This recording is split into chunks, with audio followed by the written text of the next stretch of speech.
Hey everybody, welcome back to the Sixer Sense podcast. I'm your host Lucas with Chris. And take three, right Chris? Take three. We got take three. Yeah, so we've had some technical difficulties the past couple weeks, guys. So I know it's been a while since an episode has actually come out, but we are back and we've been talking. You just haven't been able to hear it, unfortunately. But Good conversations too. good conversations. You guys have missed a lot, which is unfortunate. But we're gonna try to pack as much of that into this episode as we can, Lucas. We're gonna start, of course, by going through Philly's last couple of games. Let's rewind to Thursday and start on a positive note from when the Sixers beat the Milwaukee Bucks in overtime on the second night of a back-to-back, 123 to 114. Tyrese Maxey, pretty good game, I'd say. 54 points, 9 assists, hit 18 of 13 from the field, made 6 threes, 12 points, 10 rebounds, 3 assists for VJ Edgecombe, who had the double-double. 21 points in 24 minutes for Paul George in his second game back, hit 4 threes. And off the bench, naturally, with 14 points, another double-digit outing for Quentin Grimes. Obviously not a full-strength Bucks lineup, Lucas. No Giannis in this game. Maybe you could view the fact that it even went to overtime as a bit of a worrisome thing. 32 points, 14 assists for Ryan Rollins, who has had an awesome season for them. Well, we were missing 2 starters as well, so you know. Yeah, on the second night of a back-to-back on the road, I think all things considered a really impressive effort all around. What were your big takeaways from this game? First off, barely any Andre Drummond. Got into foul trouble early. You forgot to mention, despite Maxey having a 54-point game, spectacular. We got to talk about the defensive effort. 3 steals, 3 blocks in this game. Like, I think it's safe to say that Maxey's not a negative defensively anymore. And in certain aspects of the defensive game plan, he's a positive. I'm not going to say that he's a positive defensive player overall, but it's trending towards that direction. Can't get played off the court. Besides that, McCain is starting to get his groove back in this game. We'll really talk about that in the next matchup that we're going to talk about here. But look, interesting development. Dominic Barlow, full-time backup center now. Despite having rookie Janai Broom on the roster, I know that Dembona is still out with, I believe, a high ankle sprain, right? Something like that. So, interesting development there. I would have thought that we would have seen a little bit more Broom, but, Barlow at center, he's 6'10", he's not really built like a center, but, you can plug him in there. Yeah, I mean, I think it's been working for the most part. I'm a little bit disappointed in the whole Janai Broom thing because that's not really a guy you pick and then develop over time. He's 24. He was one of the most dominant players in college for multiple years. So I expected maybe this is someone who could contribute this season. And hey, it's November. There's still time, but not really a guy I pegged for heavy G League usage. Yeah. But that's kind of where he's at. Yeah. It's a contending team. It's hard for any rookie. But yeah, I kind of wish we had at least gotten a taste, at least given him a shot. But Barlow is holding his own. Part of it is just that Barlow and before the injury, Bono were playing well enough to where there wasn't much of an opportunity for Broom. Yeah. And which is more understandable, back, yeah. And Drummond, the fact that Drummond has been as good as he this game, 18 minutes, 6 fouls is an outlier for him. For the most part, he's been very good this year.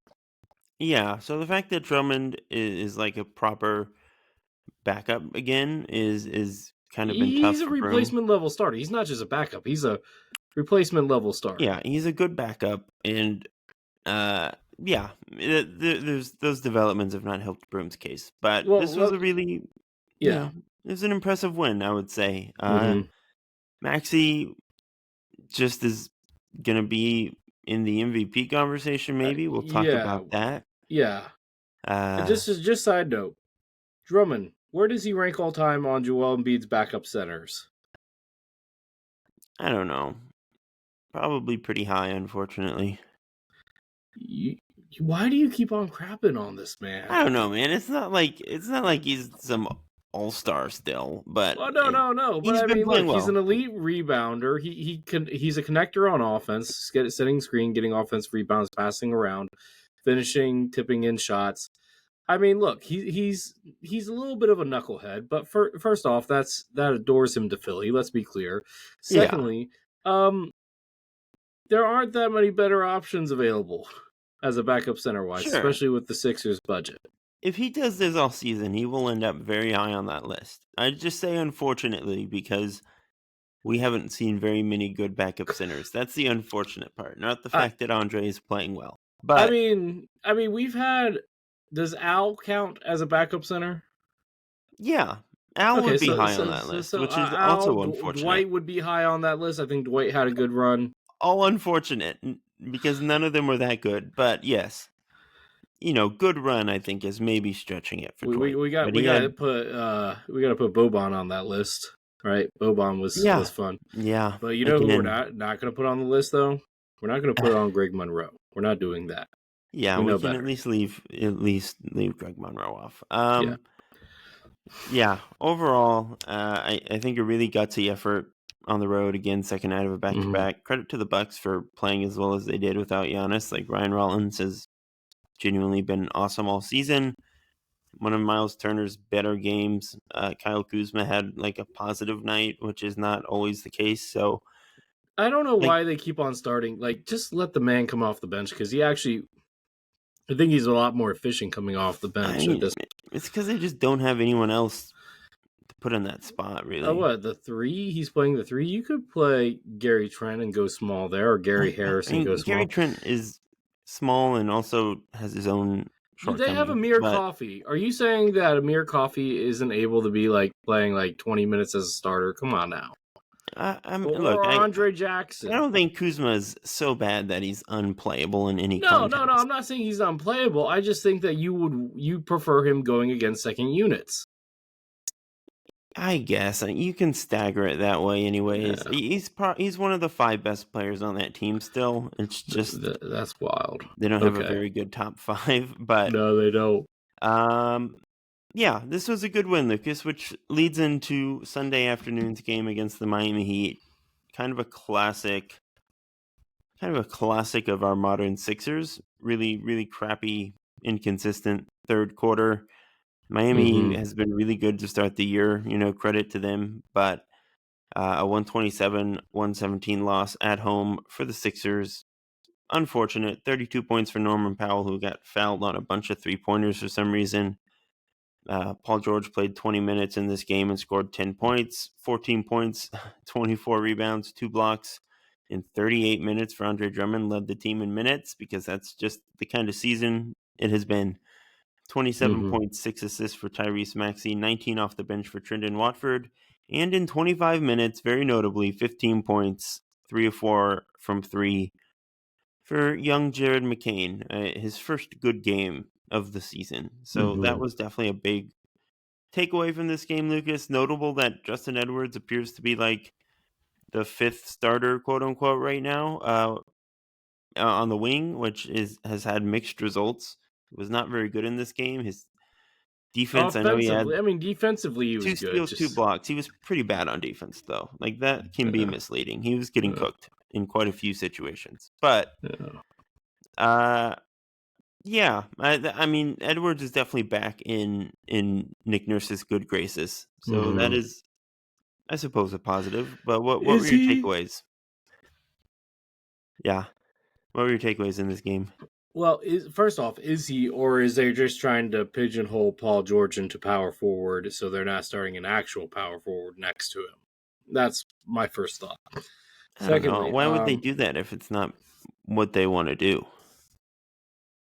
I I don't mean, think look, I don't think Nick I Nurse has anything against power forwards. no, I'm just saying. Well, that's very accurate. I don't know, man. I don't know. It's just weird to have Justin Edwards playing this. Nah, look, no. I mean, I think Justin Edwards is a 15 to 18 minute guy. That's where I want to see him at. Yeah, I Not think that's not fair. Like not not 33. I probably would prefer Barlow in that spot as well. Yeah. It might be easier once Bona and Embiid are back. Or Wofford. I mean, Wofford had a really good game. That might be part of it. Yeah, but yeah, Wofford. That's the thing with Wofford. He's had like a couple really good games, and he's been really bad in between. He's kind of been hit or Yeah. miss. So maybe he's Yeah. not a guy you want to start every night. But Yeah. I think maybe once the other centers are back, it will be easier to put Barlow at that 4 spot. Maybe it's as simple as that. I But mean, look, I offensively, I don't think. I mean, outside of George and Edwards, I don't. And like they weren't terrible. We expect George to be kind of rusty, inconsistent at first, and kind of the same thing with Edwards, right? So like, I can't say anybody played a bad game offensively in this game, or a game that we weren't expecting them to possibly struggle in, right? So really, this is a defensive issue, and I think this yeah, game kind of highlights how much we miss VJ Edgecombe, who did not play in this game. yeah, I think that's. I mean, look, Grimes and Maxey was a wonky fit in the starting five. Let's be clear. Grimes did not look the best. Maxey did not have his best shooting game either. Um, I I think VJ is actually really important to the team's defense because we lost by what 10 points. Are you saying that VJ couldn't have altered, at least like six of those you know what I mean? I don't know. yeah. I think that's fair. They definitely miss VJ. He's done a lot of the I little mean, Norman things. Powell went off for 32 points in this game. Yeah, and that's one of the things where like they're kind of leaving Justin Edwards in a lot of these big matchups, and I'm not sure that's working entirely. Yeah, Also, Khalil Ware just ate against us. yeah. That's one of the it's kind of a give and take with Andre. He's gonna struggle defensively in some of these matchups, especially when he's playing that much. Um, yeah, Edgecombe. I think they miss Joel too. Like the defense with Mm-hmm. Joel has not been great, but there is a presence there that they don't have, which is something that they've gotten used to this year and have been better at masking. But when you don't have Joel and you don't have VJ, the defense is going to suffer on some And let's be level. clear, Miami's 11-6. Sorry, 11-6, and rightfully so. I mean, right now, if we look at the Eastern Conference standings, we are eighth. Which, yet again, this is the range that we both thought we would be in. Right? Miami's fourth. Miami's fourth in this offense that they're running. I mean, look, I think they're gonna roll through a lot of people because we've never seen an offense like this before. We don't know how to defend it properly, right? So they're gonna have a bloated season this year just because nobody knows how to defend this offense yet. Yeah, that might be the case. Spo is maybe this is the year he finally gets his award. He should, because Jesus Christ, the man He deserves does it at this deserve price, it. right? Right? um, yeah, Spo's awesome. Part of the defense too is like Paul George once he's back, knock on wood, assuming he does get back to the point of playing 30-35 minutes a night and being fully operational, he will help in that Mm-hmm. respect too. And really, Yeah. I've liked what I've seen from Paul for the most part so far. Yeah. He's playing pretty well. Like he looks good out there, which is He's moving well. He's moving more a lot than better than he did last more year. than a lot of people were like willing to expect at this point. I think most I of us wasn't have been. expecting much. Yeah, I think most of us are kind of doomers when it comes to this whole Paul George thing. I think we have set our expectations very low, so that's been nice. Didn't hit any threes in this game, but like you said, he's going to be a little bit rusty. I'm not too worried about that. The threes will fall eventually. So yeah, I mean, this is a perfectly acceptable loss to a good team. They've kind of been going back and forth in the win and loss column these past couple weeks. Um, is what it is. The defense was definitely a much bigger concern. That is going to be the concern all season long. I'm not worried about this team holding up Mm-hmm. offensively. They have plenty of firepower, especially if Jared is back, Yeah. But the defense, they're gonna, whether it's like a trade they make or some schematic tweaks or just getting everyone healthy, they're gonna have to figure something out because the defense in these third quarters, they need to like learn how to come It out of wasn't even the halftime third quarter in this awake. game, Chris. It was the first quarter. Yeah, They've the third quarter was messy too, though. It was They messy, need but to they only got start and outscored by 2 points. Yeah, but you know what I mean. Yeah, They're starting halves messy, and they need to kind of work on that. But yeah. I mean, broadly, the look. The bright side here is that Jared McCain actually looked like himself. yeah, Yeah. absolutely. I'm Uh, totally content with that being the big takeaway from this game. And the other thing is, it's like we just need like Trenton Wofford, and there's a reason why he was on available on a minimum. But like, dude, if you want to get paid more, be more consistent. It's that simple, my man. Look, Yeah, you're playing with your boy now. There's no reason why we can't be averaging like a solid, just like give me 14, 6, and 5. Give me 14, 6, and 5. I know yeah, you're not the rebounder that Ben was, but give me 14, 6, and 5, okay? I don't think that's unrealistic for a guy like him, right? If he's averaging like 24 minutes a game. yeah. I think that's fair. Watford is it's really fun when he's on. Like he's a very fun player by nature, and I would like to see that be happening more consistently as well. Yeah. Um, all right, Lucas, are you ready to talk about some award candidates? Let's go. All right, let's start with Tyrese Maxey, Lucas. I think it's time that we spoiler, we had this conversation like a few days ago and it just didn't work out. But I think it's time that we talk about Tyrese as a legitimate MVP candidate. Do I think he's going to win? No, of course not. But I'm No. going to pull up the odds here at FanDuel. Uh, the one and only good source, I'm sure. I don't know why I said that. They're not a sponsor, and I don't really care for betting like that. But Wow. Shea Gilgeous-Alexander has the best odds right now at plus 135. Nikola Jokic is second at plus 175. Luka is third at plus 400. Uh, Giannis is at plus 1500 in fourth. And at fifth, right now, is Tyrese Maxey at plus 5,000. Cade Cunningham is plus 8,000 in sixth. Notably, we recorded we recorded an episode you'll never hear a few days ago before the 50-point game, and Maxey was not ahead of Cade, so that is a recent development. Seems like people are catching on to how good he's been, but he's Hmm. in fifth right now, Lucas. Do you think that is something that will hold all season long, A? And do you think there is any world in which Maxey can actually kind of push towards that top 4 or 3? Do I think he can push towards top 4 or 3? Probably not, right? Top 5, totally within the realm of reason here. Okay, let's. I'm just gonna go over some stats with you. Okay, we already know scoring wise he's only second to Luka, right? But let's break down the numbers a little bit more. Field goals made per game. Guess what? He's third only behind Giannis and Jokic, future Hall of Famers. Okay, in terms of field goal percentage, he's a little bit lower, right? Because he's a guard, but he's still on the top like 40-ish, right? I actually no, I don't think. Oh no, that wrong percentage. I was thinking of 3-point percentage. My bad. 3-point percentage. He is still in the top 40, and then 3-pointers made. He's in the top 3 again, only behind Steph Curry, James Harden, future Hall of Famers, right? And foul shots attempted per game. Top 8. He's 8th. Field goal, free throws made per game. He's 6th. Rebounds, we're not going to worry about that because he's a guard, right? We're not going to worry about that. But assists per game, he's 7th. Steals per game, he's still in the top. He's still top 25 at 21, right? He's tied at 21.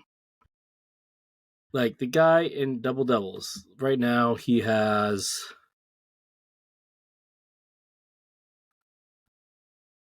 Okay, maybe double doubles is not the right one. But like you But get what am I saying here? Like he's a top 10 guy in the majority of stats. So like, and the guys that he's behind in like the top tier places, like they're future Hall of Famers, most of them. So like, people are comparing Maxi season to the AI season in 2001. Now I don't think he's going to get MVP like AI did. Let's be clear, but the numbers are comparable at this point. You know, minutes played, scoring, all the other stuff. The only thing is that I think Maxey has higher assist and AI had higher steals, which that's fine, whatever. But like, Yeah. they're comparable. I think AI had less competition for his MVP than That's Maxey. also. I mean, he had Shaq and Kobe and Yeah, Tracy but McGrady and Tim Duncan. yeah, but you look at the numbers the four guys I just mentioned ahead of Maxey are I putting mean, up. yeah, It's a Jokic is bit. having a historical season, but even by his standards, right? Like Yeah, he's Jokic like and fine Luka are wine. putting He's up. getting better with age, right? SGA is leading the best team in the league. Thunder are going to lose like 5 games. Is the SGA case? Seriously though, they're missing their second best player, and they have only lost one game, right? So like, I don't even know, dude. Like what are we? Look, those two are locks in my opinion. They're going to be top two, whatever order you want to put in. It's preferential at that point. I Yeah, would have Jokic number one though. There's just counting I numbers agree. are just I ridiculous. agree. And like, look, if Giannis clears 65 games and the He's probably Bucks aren't number like three. completely out of the race for the postseason race, Yeah, he's he's a going to be lock three. too. Luka's a lock if he's healthy. Like, Yeah, I tend to agree. I think Maxey is probably going to top out at 5 unless someone gets hurt. yeah. That will be his avenue up. But yeah, look, is leading the league too in minutes per game, like at 40.7. The That Sixers he are can't really. sustain that. He can't, and he shouldn't have to. But like they are leaning on him a lot, and he's doing a lot of heavy lifting for a Mm-hmm. team that is still going through the injury cycles with a lot of his co-stars. So he deserves a whole lot of credit. He has taken a pretty sizable leap, pretty much across the And board. none of us expected this. To be clear, I don't think anybody expected him to be a number one on a winning team, and that's what he's doing. Now, No, yeah, I agree, and yeah. I'm really impressed, and he like has also set the tone like for the culture in the locker room. He has clearly stepped up as a leader, so Mm-hmm. it's really hard to overpraise him. We'll see where Philly ends up at the standings. That'll be another factor here. Is if the Sixers are a top 4 seed, the conversation is different than if they're the 8 seed. But Maxey has earned this sort of love. Like the guys Mm-hmm. behind him, Cade Cunningham can definitely still catch him. I would say Victor will Victor have could to too. Yeah. clear 65 games. That'll be the concern with him. But if Victor's healthy, he could catch him. Beyond that, like it's really early. There's plenty of time Mm-hmm. for guys like Anthony Edwards, Donovan Mitchell, Jalen Brunson, what have you, Şengün. But I think Maxey has given himself a pretty nice lead here Yeah. over those guys. So Yeah. I, yeah, I I I think if we're talking about in the future, not this season, obviously, but if we're talking about like how does Maxey break the top three, I think you got to average at least 10 assists. I think that's the next step, right? yeah, Averaging 10 assists, maybe 5 rebounds. You got to put up James Harden numbers, pretty much. yeah. I don't know if that's gonna be. I don't know if that's in his bag, I but don't know if it's in his bag either, but clearly we didn't think this was in his bag, so let's not doubt the kid, okay? yeah, no, I'm very open to that happening. But if he's averaging 10 assists and putting up around 30 points per game, he's going to be in the same conversations as Giannis and SGA, I think, at this point. But honestly, like SGA, I mean, is putting up. Hang on, let me look at SGA's numbers real quick, just comparably. I'm curious because, like, okay, so 32, 6.6 assists, 53 from the field, 40% from 3. He's having a really the only good place year. that he has Maxi beat is rebounds, which is understandable because he's like 2-3 inches Yeah, I taller. mean, like He's a better scoring defender too. efficiency, stuff like Yeah. that. But I mean, he's shooting efficient. I mean, their efficiencies are pretty close, I would say, right? Yeah. Yeah, I would say they're pretty comparable. Like I said, the only like you could make an argument that Maxi's have like the only thing that you can say that SGA is doing better is not having as many turnovers. yeah, well, yeah, better defender. Yeah, but he's also You playing know, 7 less minutes and not having to burden the load that Maxi that's has the to thing burden. though. Is like 7 fewer minutes and only like 1 less point. Like he's still doing ridiculous things. No, I'm And not saying that he's OKC, not. I'm just OKC also like isn't losing, which well, yet helps. again, that's just By the way, can we just talk about how like Sam Presti is like the ultimate like orchestrator, because like he complained after the Russell Westbrook thing that, oh, smart markets, we can't do this, we need to have a hard soft cap, right? So then he gets this hard soft cap, and then he makes the ultimate move, and now his team's set up for the next another 5 years out after this. Yeah, like he's the like best GM in the league. no, he played Adam Silver, that's what he did. Yeah, sure. Yeah, he deserves a lot of credit. He's going to be executive of the year for the next 5 years if we vote based on merit. By the way, just we don't even talk about Steph Curry or Lowry Market in the MVP conversation right now. Just stating that, and they're both averaging 28 and 30 respectively. Yeah, I mean, look, the Jazz aren't going to go anywhere, but Steph could hang around. All right, Lucas. Maybe. Yeah. You ready to talk about sixth man of the year and Do I our have guy to? Quentin Grimes? I guess so. Yeah. Yeah. Sure. Why not? All right. Grimes right now has plus 1,800 odds according to MGM, which would put him sixth in the race, behind at one Jaime Jaquez Jr., who is at plus 240, the wide favorite.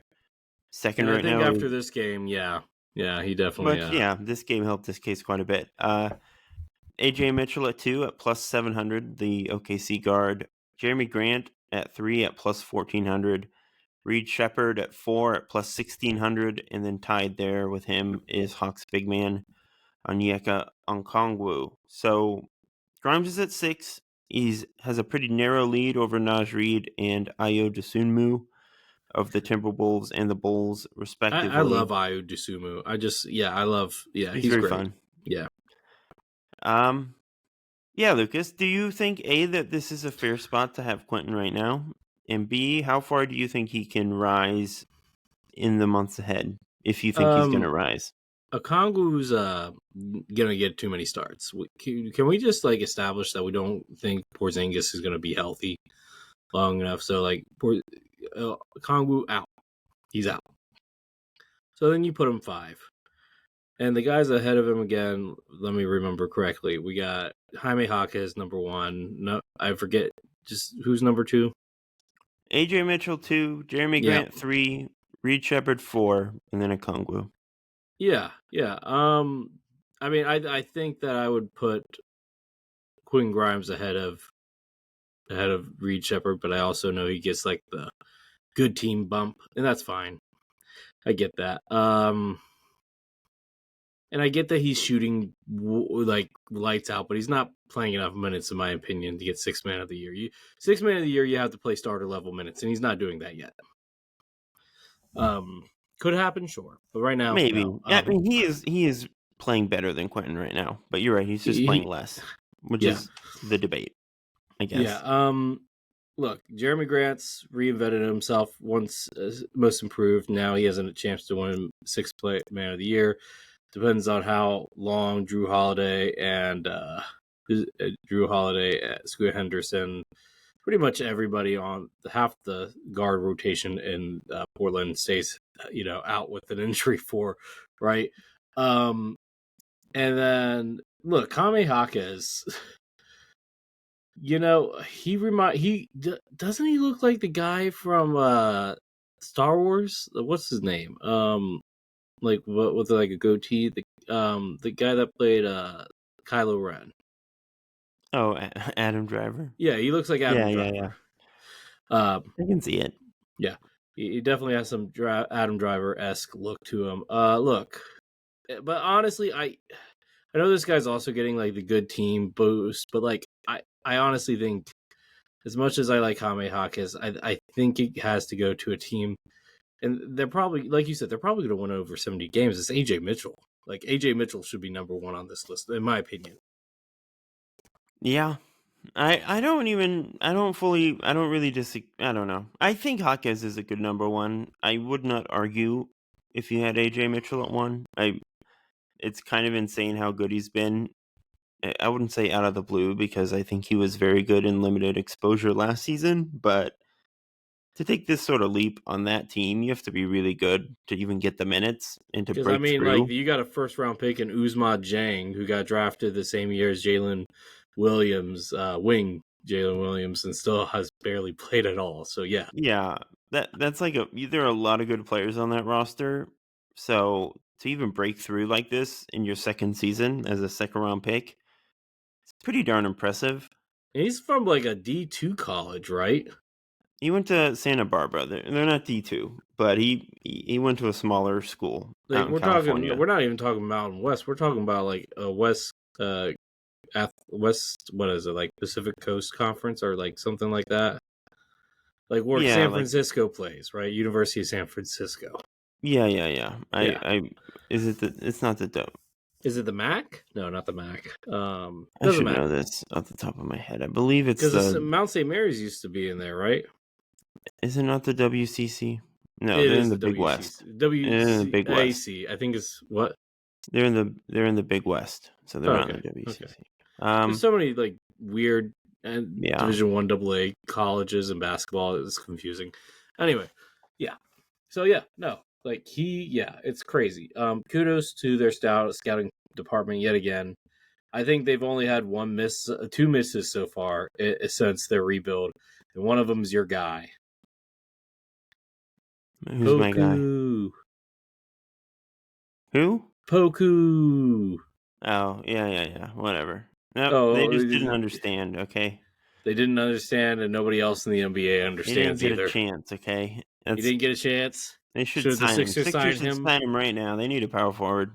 He can't guard power forwards. He can barely That's guard not important, Lucas, okay? You don't need to rebound or defend, okay? You just want him passing the ball. You need to make cool passes and shoot 20%, okay?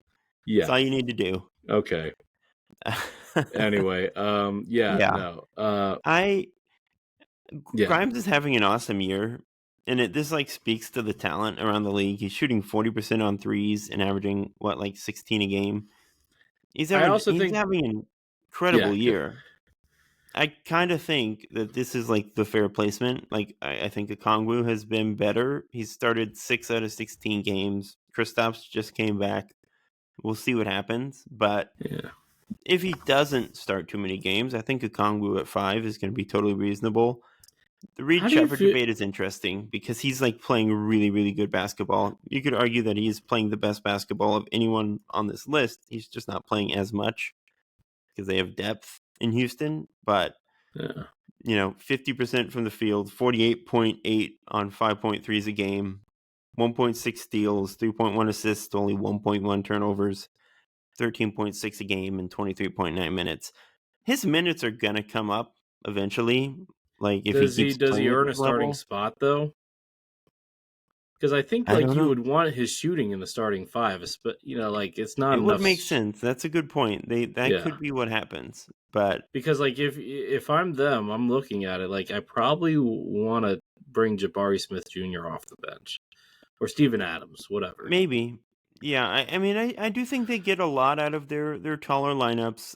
I do think Reed's defense can be problematic in certain spots, like most players in this race, but it'll be interesting to monitor. I think Okongwu and Shepard are the best candidates, definitely, to start too many games. Maybe Jeremy too.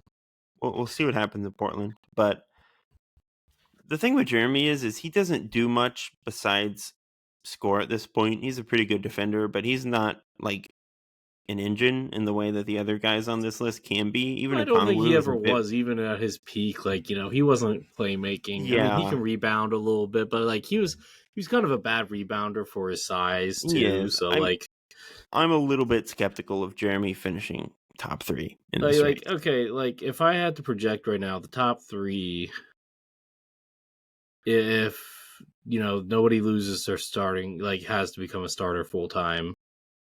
I think, no particular order. AJ, Jaime, and number 3, probably Grant, just because of the numbers. I think Reed's going to jump Jeremy, is my projection. But maybe. Maybe I'm just too high on Reed. Who knows? Yeah. We'll see what happens. And like you said, he could start. But Yeah. As far as the guys behind him, like Nas Reed, we can't count out yet. He's still Nas Reed. Desumu's awesome. I think the Bulls are just going to kind of slowly fade away, unfortunately for him. But the numbers are there for Desumu to be in this mix. Tari Eason is, I guess, 8th, 9th. He's just not going to get it with Reed playing like this. You're not going to get two guys from the same team very often. And Josh Hart at 10, not playing that well, really. So I don't think Josh Hart is someone we have to worry about. But oh gosh, I can't wait to get around the NBA. okay, I do just one more point on Quentin is if Jared starts playing more and playing well, that could also kind of eat into Quentin's case a little bit. Yeah.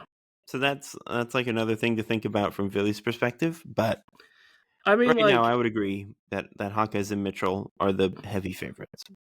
Look, right now, I think for Philly's perspective, I mean, like if I'm Maxey, I'm not thinking MVP. I'm thinking All NBA. All NBA second team. I don't think he's a third team guy. I think he's already better than. I think we can aim for first team. You think so? Well, can we talk about it? He's going to be top 5 in the MVP race. It's positionless now. Okay. So yeah, okay. But let's can at least dream big. Okay, why not? Let's talk about it. Let's see. We got Luka. We got Jokic. We got SGA. You got Giannis. You can talk yourself into putting Luka at the quote unquote 3. You can talk yourself into it. It's positionalist. You don't have to put anyone anywhere, Lucas. It's not a real team. Okay. I don't know. That's a tough. Maxey and Cade is that debate right now. Yeah, it is Maxey Cade. Yeah, it's close. Fair. Detroit is obviously 13 and 2. I think Cade would get the nod in All NBA just because Detroit isn't the number 1 seed. I mean, they're going to consider that. Yeah, I wouldn't be shocked by that. Yeah, but yeah, I think first team is possible. Mm-hmm. I would agree that second team is more likely. But he's better than any third team guy, in my opinion. Yeah, I mean, look, Donovan and Steph are going to stick around. Brunson's going to stick around. Those guys will all be in a soup together. But I think Maxey has kind of cleared that field for now. Long season, who knows? But for now, I think he has cleared that field. That's fair. Lucas, I'm going to run through some guys I just put onto a list here as potential trade candidates. Sure. And get your take on them. Why not? This is far from a comprehensive list, and it will become more clear who is actually available in the weeks and months ahead. But let's just go through a few guys here. In Utah, Slow-Mo, Kyle Anderson. We know the Sixers can still probably use another bigger wing. I like Kyle Anderson a lot. I do. Just a fun, very smart player. Kind of plays at a very unique pace and style. Yeah. Not doing anything super special this year in the 4 games he's played for Utah, but would you be interested in Slow-Mo whatsoever? He's basically a better version of Trent Watford. I don't know about that. I think Watford is a bit more on ball. No, dynamic. Slow-Mo has a lot of playmaking skills that is highly He's a very good passer. He's not going to create off the dribble like Watford does. Well, the other thing is that he's going to cost you because he's making $7 million this year. It'd be weird. $9 million. It's weird to trade for him at this point. The contracts would be tricky. Fair. Yeah, fair. I think this guy's making We already have Trent Watford. Yeah, that's fair. Another his teammate, guy who's making about $8 million, I think. A guy we all know and love, Georges Niang. Just had to throw it out there. I don't think this guy fits at all on this team. No. Just wanted to mention him. No, doesn't. No. More a guy. Okay. We love you, George, for reasons not everyone knows. Brandon Clark. Brandon Clark is still hurt. Hasn't played yet this year. He's gonna miss, I believe, 6 to 9 more weeks was the diagnosis. So this is probably a closer to the trade deadline situation. But he is, in theory, getting better, it seems. Should play this year. Has had good seasons in the past. Bit of an up and down career. This guy is a former first-round pick in 2019. Played 64 games, started 18 of them last year, averaged 8.3 points, 5.1 rebounds on 62% shooting. Any interest in Brandon Clark as like your second or third big? No. No. It has nothing to do with the skill. It has everything to do with the fact that we already have one injury-prone center. We don't need another one. This is not the first injury he's been out with. That's fair. Yeah. No. No, that's fair. Totally fair. If we're gonna go for an injury center, like injury riddle center, I'd rather do one that's better than a third or second string center. I can get behind that. I think that's fair. All right. Another former Sixer in his 18th year, and I don't even think he would want this based on how his last tenure ended, but 36-year-old from France, No. Nicolas Batum. He's getting a paycheck this year. If you've seen him play, he's getting a paycheck this year. That is what he's doing. I know. You're not even a little bit interested though? No. Not even just for vibes. The vibes were not good when his wife made him go back to Los Angeles. The vibes were good. He wanted to be in LA, which I can understand. Maybe he just needs to change the scenery. You're right though. He's been quite bad this year. Yeah. Just wanted to throw it out there. Yeah. The real one is just to briefly turn back to our conversation from a couple weeks ago, since it's been so long. And technically, we didn't get to this episode. Did this one air? That one did go up. Okay. Yeah. So people have heard us, in theory, talk about AD for Paul George or for Joel, depending on your persuasion. But what's your temperature check on the idea of an Anthony Davis trade to the Sixers? Do you really seriously want to pursue it, or are you kind of ambivalent? Who cares? I'm kind of like, if it happens, it happens. Look, yeah, we talked about this. Anthony Davis kind of fits more of the pace of this team, and like, I've had some Sixers fans, some of which talk to me and tell me, hey, Drummond actually is a better fit for what we do than Joel is this season. And I don't think that's a terrible take. Now, let's be clear. I think Joel's a better talent still. But in terms of how they fit within the flow of the offense, like, I get where they're coming from. No, and AD is much better. Like, I said no on Brandon Clark because he's injured, and Anthony Davis has the same problems. But, like, at his best, he's Anthony Davis. He's Anthony Davis. He's not Brandon Clark. So, I'm going to be more open to that one. So pretty much the only guys that I'll take a call for is Kyle Anderson and Anthony Davis at this point on that list. I think that's fair. I continue to maintain that it makes more sense to trade Joel in that circumstance. Look, I'm starting to come towards your side of thinking, but like, why would Dallas do that? You'd have to give up probably.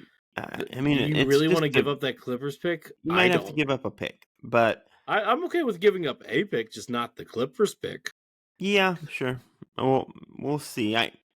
In reality, this is not going to happen. Someone's going to be more serious about this. Would have to be rerouted. I think he would want to go to LA. Probably. And look, Daryl Morey has done some weird things, trade-wise. Yeah. In the past, I wouldn't put anything past him, but I don't think this is the move. Probably at the end of the day. You want to get somebody younger. AD's like actually, yeah. I mean, him and Joel are about the same age. Like, it's a fun conversation. At least it's a fun conversation, but that's fine. Anyway, let's go to around the NBA. All right, Lucas. I think we have to start with the rumor from Koyako of The Athletic that LaMelo Ball is becoming restless in Charlotte and might want to trade. He has refuted this very strongly, so who knows? But the LaMelo Ball trade rumors are beginning to percolate finally at long last. We've been waiting years, Lucas. What are your thoughts? I mean, okay, so I'm friend of the podcast, Ben, who is one of my co-hosts, he said, hey, what about LaMelo to Philly? I'm like, and I had to stop him in his tracks there. The answer is no, Ben. The answer is no. We don't need any of that. No. That being said, I do think we talked about this last pod, the one that we recorded but never came out a little bit. Teams that should call for LaMelo. I think Toronto could be an interesting one, right? Add more size. Okay, let me stop you here. Okay. I actually want to. Let's just do this. Yeah. One of our writers at Fansided, Eamon Cassells, who Okay. I've been on his podcast before. He listed 10 teams, Okay. Let's go through. ranked them from dark horses to favorites. Okay, sure. Let's go. I'm just gonna list. You can say yes or no. Okay. At 10, he had the Houston Rockets. No. 9, he had the LA Clippers. Yeah. Why not? Yeah, I agree. Why not at this point? He is young, at least. Yeah. 8, Miami Heat. Yes. I would have had them higher. Yes. I would have had them much higher. Them and the Clippers higher. Yeah. 7, Phoenix Suns. Why not? Maybe. I guess. Maybe. Is my take. I don't know. You know what? I'm going to say no. I don't like the fit of him and Devin.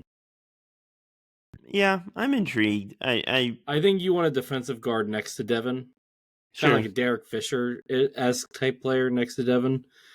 That's maybe fair. not so that Devin's not the quote-unquote point guard, but like he can do point guard things, and then like honestly, you want a big next to Devin and some two-way wings, kind of like what they did. I don't know, like 5 years ago. Just saying. Yeah, I think that's fair. Yeah. 6, Atlanta Hawks. Well, you just swap Trae Young. I guess that's interesting. That's probably the most realistic way to do that. Yeah. But there could be a world where you play them together. No. That would be a really fun offensive team. That would be Would it be a good defensive team? No. No. Why does the Hornets want Trae Young? Maybe they think he's better. Talk. If I'm running the Hornets, I say, hey, I get a veteran point guard coming in, helping me develop these young guys. Okay, yeah. I could talk yourself into Trae having like a quote unquote. I'll say yes for Atlanta. More serious approach or whatever. I'll say yes for Hornets in Atlanta. I don't know if Atlanta. I mean, can Quentin Snyder get him to play defense? I don't know. I mean, Trae has been like genuinely trying on defense the past couple of years. To his credit, he's gotten better. That's fair. Frankly, LaMelo has been better this year than he has in the past too. Like he has tools. He's a very smart player. Has good instincts. Yeah, I could see it. I think a lot of Hornets fans are kind of tired of some of the sillier stuff that LaMelo tries. I don't know how much better that is with Trae, who's going to try his share of ridiculous things with varying outcomes. But, all right. I could see the Hornets talking themselves into that. Hornets can. I don't know if the Hawks do, but anyway. Probably not. At 5, Memphis Grizzlies. We talked about this in the unaired episode. Do you really want... It's like the Russell Westbrook, John Wall swap. I don't know if it really does you anything good. Just gives you new problems versus your old problem. Yeah. I mean, you could argue that swap... It definitely helps worked Memphis. out for Washington. So it's are you the Wizards or the Rockets in that scenario? That's a real question, right? I feel like if the Hornets get John Morant, they're the Rockets there. I think if you're Memphis, you kind of just want to be done with whatever Jaw's doing nowadays. You could talk yourself into LaMelo Ball, but is LaMelo the solution to your foundational cultural problems? Maybe not. That's the issue. Yeah, I don't think LaMelo is as bad for a locker room as Jaw is. I just don't know if he's the leader. I don't see the Hornets saying yes to that deal. I agree. At 4, Dallas Mavericks. For who? I had to get on the trade machine and look at that one because I don't you don't want AD, you don't want Kyrie. You want AD. You could put those two next to him. Could you take AD for a year or two or whatever and just sort of eat the contract? Maybe you reroute him, but maybe it makes you better. Maybe they're still in the play-in hunt. They could swap like Klay Thompson. Hang on, now you have me getting on Fanspo. I hope you're happy, Chris. I'm already on Fanspo. I can tell you how it works. All LaMelo's right. at 37.9. Oh, that's not too You bad. can either do Klay Thompson, Daniel Gafford, and like another guy. They have the salaries. Like it's not hard for them to match salaries. Or they could trade Kyrie or Anthony Davis and do it that way. I would do Daniel Gafford, Klay Thompson, and another guy. Okay. Yeah. I would be interested. Now, you if kind I'm the of got to be Hornets, I'm careful. gonna be now. If I'm the Hornets GM, I'm gonna be an a-hole and ask for their first round pick this year, or no deal. Yeah, that's tough. You kind of have to be careful with like who you're putting next to Cooper for the long term. You don't want to rush into anything, but I could get behind it in theory. Yeah. 3 Toronto Raptors, who you were talking about before we. Yeah, I like Toronto. I like that. Look, Could be fun. quickly can play off guard if you don't want to get rid of him. What you could throw in either RJ Barrett or Brandon Ingram, whichever one doesn't tickle your fancy as much. Pretty much. Probably RJ. Yeah, I mean, look, either way, and then just filler salary. Probably one of your shooting guards and a first round pick. Yeah. You had the Pacers pick, which would have been pretty valuable. Yeah. By the way, when we get to my portion of this, I just want to say that I am very impressed with the Raptors. Me too. Yeah. All right. 2 quickly. The Pelicans. Depressing. Depressing, but yeah, that would work. Why not? I guess. And at 1, we all know them and love them. The Kings of Sacramento. Yes. I want better for LaMelo, honestly. I like him. Despite everything. So Kings got all their picks. For better. Kings have all their picks. The Kings have all their picks. I don't even know. No, I'm just saying, if I'm the Hornets, I might be calling them first. Oh, no, absolutely. You definitely call the Kings, and I would definitely believe the Kings making a trade of this nature. The question is, who do you want back? They have all their picks. So, like the question, like Sacramento, no, I'm being serious. Who do you want back from Sacramento? Yeah, because you're gonna have to take either Sabonis, which you probably don't want to get rid of if you're bringing in Ball. Yeah, similar timeline. It's either going to be DeMar or Zach. I want Zach. He's the best of that. Does Knuppel and Brent Miller all work? Question: can Knuppel be your point guard? I think it works. Like, I don't know if you want Con running point, but I think Levine would work until his contract expires, and you're really focusing on the picks in that situation. Yeah, you could also do like Monk plus Schroeder plus Keegan or whatever. They don't want to get rid of Keegan. They just paid Keegan. They don't want to get rid of him. Maybe. Of course, then again, if I'm the Hornets, I'm trying to get Keegan. The Kings get rid of people you don't think they want to get rid of all the time, Lucas. Yeah. So remember when we almost got Tyrese Halliburton for Ben Simmons? That would have been nice. Like a backcourt of Tyrese and Tyrese squared.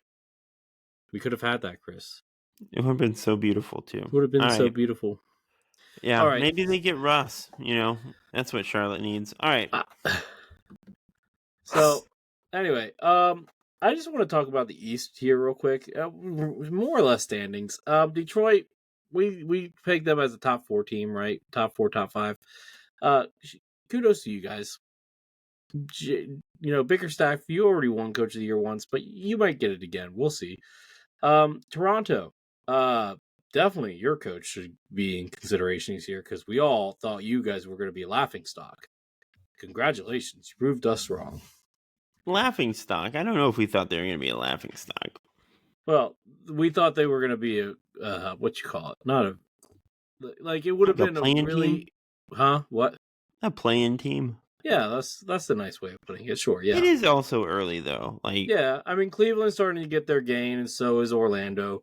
Orlando's won 7 of their past 10, so watch out for Orlando soon. Miami, I don't think we expected them to be outside of the play-in, so kudos to them. The Bulls are barely in the plan, so are the Sixers. Like, look, the East. I don't think that there's just the worst of the East, and then there's there's a middle class of the East.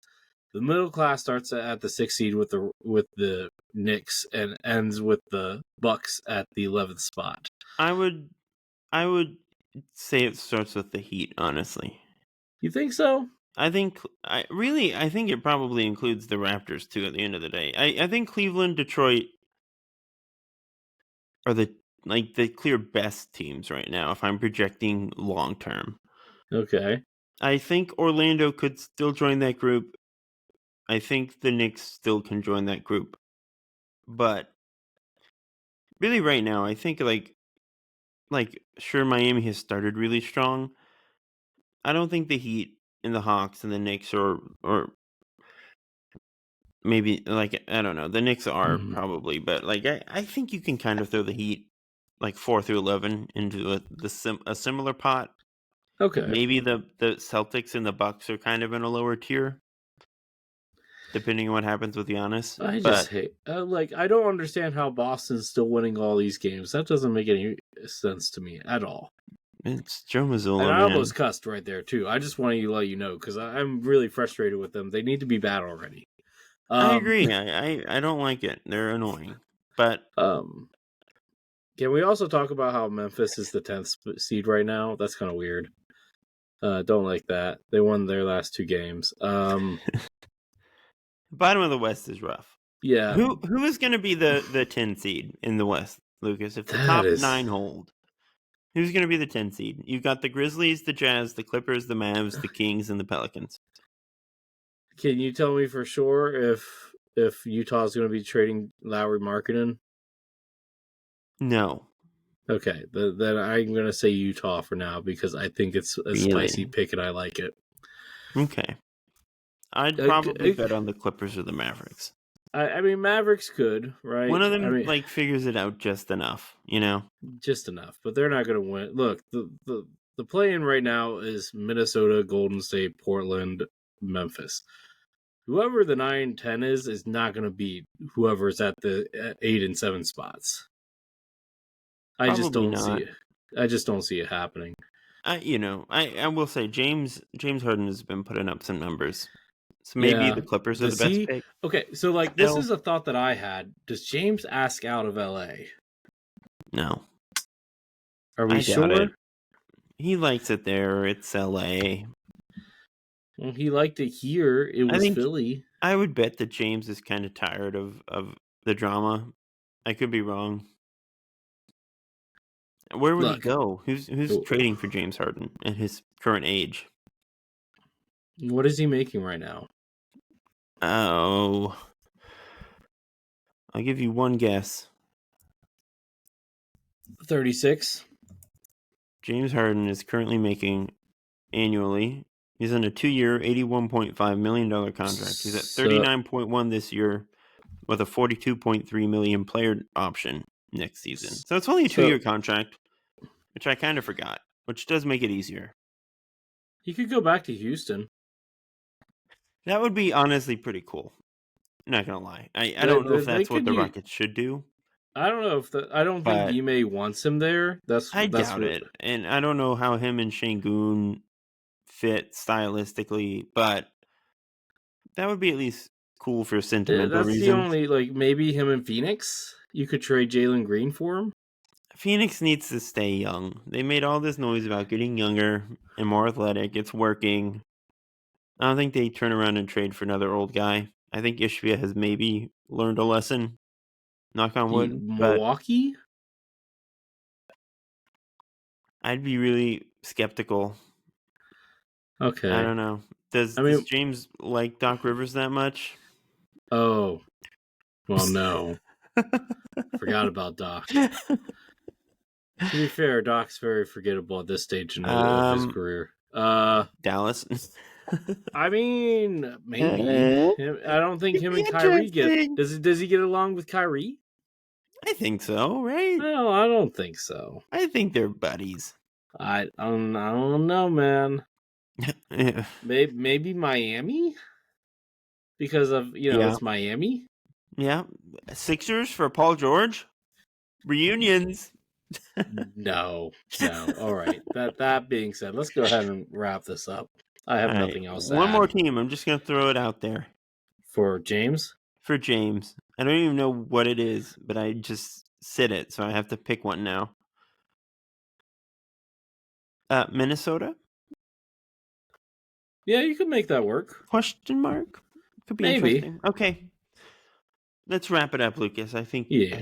you had the right instinct there. As always, everyone, thank you for tuning in to another episode of the Sixer Sense podcast. Like, subscribe, follow along. We are on Twitter at Sixer Sense. We're on YouTube. We're on Spotify, Apple Podcasts, Google Play, Audible. I am on Twitter at Kline NBA. Lucas is on Twitter at CoachJ_20. And until next time, peace out. Go Sixers. We'll talk to you soon. Deuces.